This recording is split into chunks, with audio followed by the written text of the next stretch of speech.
বন্যা দুর্গত এলাকায় লাখো মানুষ পানিবন্দী। এই মানুষের সঙ্গে বন্দী হয়ে পড়েছে তাদের পোষা প্রাণীগুলো। এর মধ্যে কুকুর ও বিড়ালের সংখ্যা সবচেয়ে বেশি। উদ্ধার তৎপরতায় শুধু মানুষ নয়, সুযোগ থাকলে কুকুর বিড়ালও উদ্ধারের আকুতি জানিয়েছেন অভিনেতা নিলয় আলমগীর। আকস্মিক বন্যার কয়েকদিন ধরে দেশের দক্ষিণ পূর্বাঞ্চল, উত্তর পূর্বাঞ্চলের অন্তত 11 জেলায় যে বন্যা হচ্ছে তাতে পানি দ্রুত নামছে না।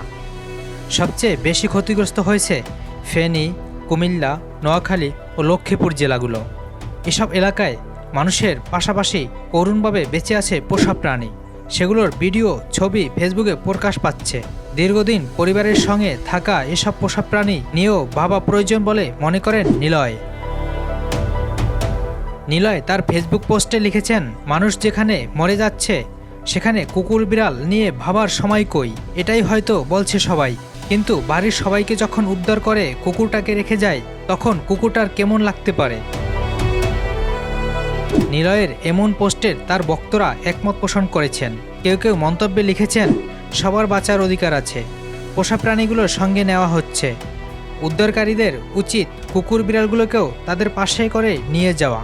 তবে কেউ আবার মন্তব্য করেছেন, এই অবস্থায় মানুষই প্রাধান্য পাবে।